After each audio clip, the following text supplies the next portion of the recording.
April 20th was when I had my last Mountain Dew. That's right, 420. Mountain Dew was the only green I had that day. Mountain Dew has been a thing that I've drank pretty much my whole life, and now it has been 3 months without any soda whatsoever. The caveats are, I have had tea, I will take a coffee every other morning, and I do enjoy a good hot chocolate any time of the year. So why did I put down the Dew? I'd go to Circle K and I'd get those big fountain drinks, you know, those 44-ounce styrofoam cups? Well, that pairs well with a Domino's pizza drenched in hot sauce. Since the beginning of the year, I've been making more of an effort to sleep better. I've also been wanting to get a handle on depressive episodes, feel more alert and present, and also get some energy back into my game, so that way I'm not napping in the afternoon. So I was going about my days, and in the weeks before I made the cut, I felt unpleasant. Not bad necessarily, but after drinking those big drinks every other day, I was thinking, you know, maybe I would feel better if I didn't have all of this in my system. Could I have just cut back? Maybe.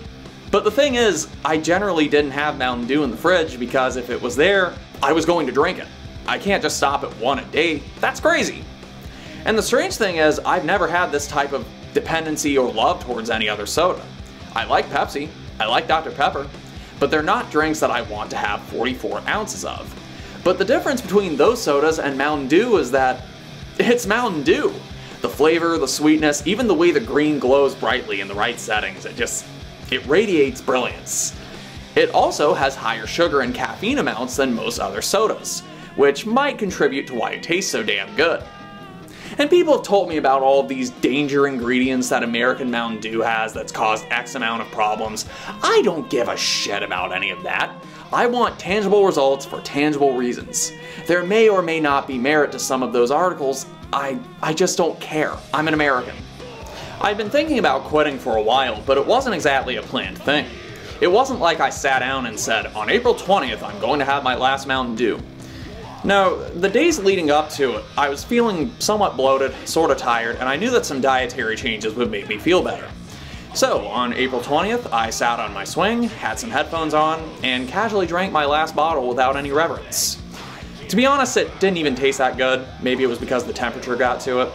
But once I was finished with it, I said, okay, let's see how long I can go without having any more.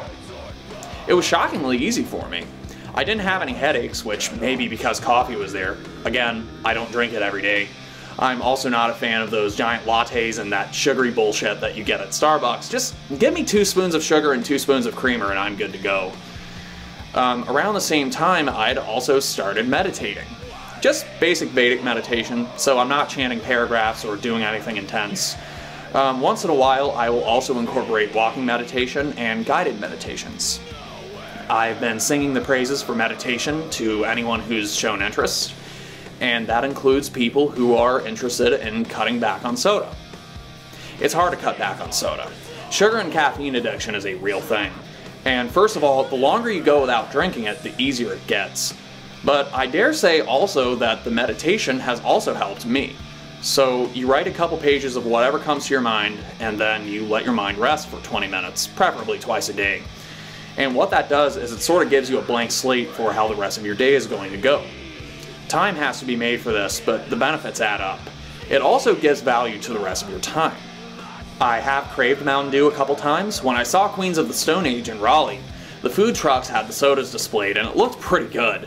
It was also Pavlovian because I have some history with pairing Stoner Rock with Mountain Dew. I've also wanted some Dew on the way back from Goth Nights, mainly because stopping somewhere on the way home was just part of what I've done for a long time. But you make new habits and you stick with them. And since I'm not stopping at gas stations to get drinks, I'm also not going, okay, I want some Chex Mix with that. As a result, I'm eating less and I feel limber. Nothing will make your calories climb to the moon like soda will. I exercise when I can, and generally you can still eat and drink whatever you want as long as you stay within your calorie limit, and preferably exercise. 2,000 calories is 2,000 calories regardless. However, you can't outrun a bad diet. So if I have empty calories going in, I'm going to feel terrible. Calories with nutritional value will make you feel better. And by cutting soda, I've lost a couple pounds without trying to. I've been able to get good sleep through my nights, and I've been able to fall asleep faster. As soon as I wake up, I'll drink some water. That helps with brain activity, among other things. And generally, I'll have water. I'll also have Gatorade through the day if it's hot out.